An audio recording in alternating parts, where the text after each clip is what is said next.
I was born into a highly destructive satanic cult. I need not mention it by name, although I'm sure plenty of people can figure it out, as I am a survivor, and I will tag this as such, of modern mind control programming, offshoot of Project MKUltra, the government mind control project that was so infamous when it became known, I think around the 1970s. And on the surface, I won't say everything looked fine, but perhaps it did to an untrained eye. I was a highly intelligent child with academic parents. Both my parents have doctorate degrees. My father is an academic and a professional. My mother is a musician and a teacher. And I grew up in an extremely fancy, ostentatious, beautiful home in a secluded area in the southern United States, where no one could see or hear what was going on outside of that house.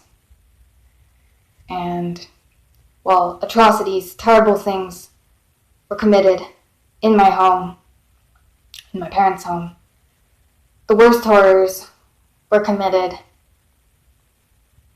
in the trafficking ring that I was taken to on a near nightly basis, and sometimes for actual long periods of time.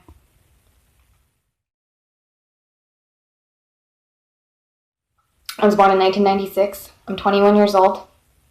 Until I was 17, as I said, I was a fully enslaved member of the cult, and I was used in various different ways, including in child sex trafficking, in other horrendous forms of child trafficking. I was forced into snuff films. It's probably the worst thing, in addition to being sexually abused by both of my parents and used as a sex slave by them from birth. I was tortured. I was forced to kill. I was brainwashed through monarch programming. I don't need to go into more details than that about the tortures, but anyone who wishes to look up information on that online, you can find plenty of information about all the horrible things that people have gone through in the Monarch Project and in MKUltra. So difficult to speak about this.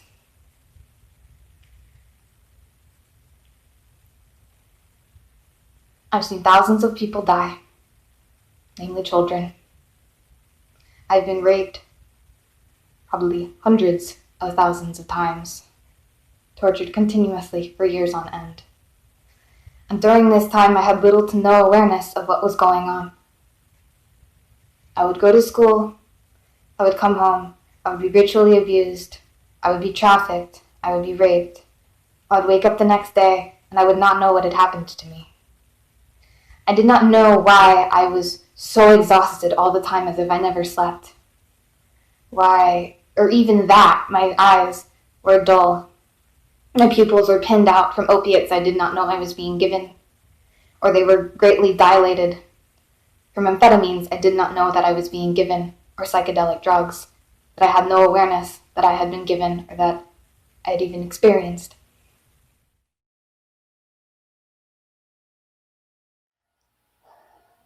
Many people have a hard time believing that child snuff exists, that even snuff exists, then let alone that high-ranking government officials and military agencies orchestrate it.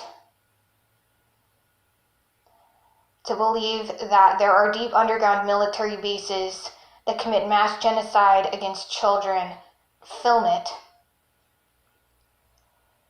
and sell it on the black market for quote-unquote gore whores, snuff fiends, slop sluts, snuff kings. To watch it is unfathomable to most people. Unfortunately, that is reality, and that is a reality I know too well. I spent the first 17 years of my life being taken to that place on a near daily basis, sometimes held for longer periods of time, in which I was incarcerated, did not know if I would ever see daylight again. I've witnessed thousands of murders, largely of children of color, who were systematically targeted for their race by the white supremacist government, which runs the United States.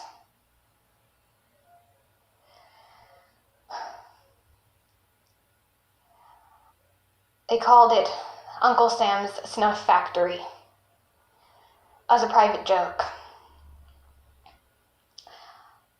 as if it was a mom and pop shop, a local business. Uncle Sam was supposed to be a friendly figure, a figure in American propaganda you're supposed to look at like a father, like a friend. The Snuff Factory, also known as the Genocide Factory, is the very literal definition of hell on earth. It is not unique. There are other places like it all over the world. I have been trafficked there as well. But what I can say is there is no place like Uncle Sam's. It is one of those places where a person can get literally anything they want for the right price if they have the connections to be there. I have seen wealthy, aristocratic white women ordering children of color on menus to be delivered dead, cooked on platters in a wing of the place they called Cannibal's Kitchen. And the reason I'm alive and the reason I survived is because I was born into an organized crime family involved with the CIA who ran this operation. And I had the genetics, the family background to be a candidate for perpetration, for continuing the cycle of violence, from being one of the quote-unquote leaders or members of the group involved. So I was kept alive for experimentation, for slavery, for use. We're talking about children cut apart, fed to other children for people's sexual gratification. And most don't want to look at it, and I do not blame you. I do not blame the survivors of this abuse who stay dissociated, who remain used and enslaved because they cannot look either, because they cannot come to terms with their experiences. And I do not blame the general public who will not look. But this is reality. And all I ask of those who watch this is that you remember that while it may be excruciatingly painful for you to look at this reality, to think about this being possible, there are children. I ask you to remember and acknowledge that there are children who are surviving it every day.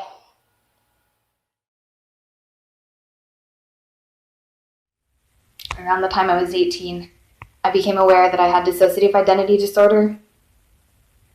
I became aware that I had been programmed, and then I became aware that I had been programmed in Project Monarch and MK Ultra.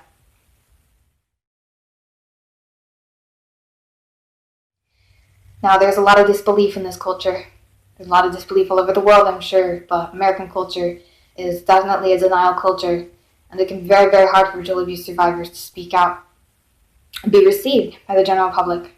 Harassment from cult members, as well as from ignorant people in the general public, can be devastating to survivors who've already been through so much.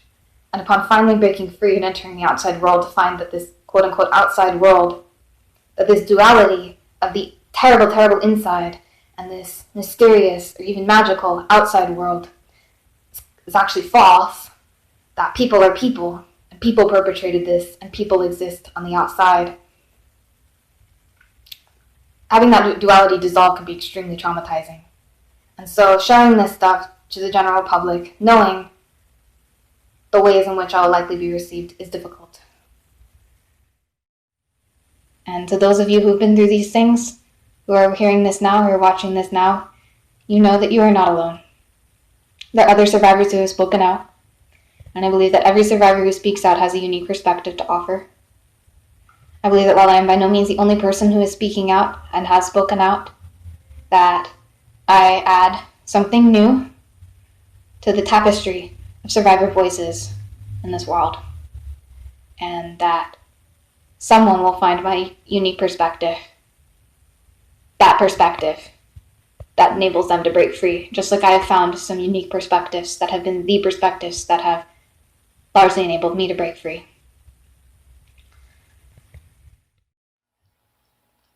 But there are people like me, and no, I'm not asking for myself, but for everyone.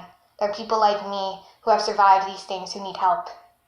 They need therapists, we need doctors, we need lawyers, we need support, we need friends. We need new family because most of us have lost ours. And if you can be that for somebody, you can help the collective damage created by these rings.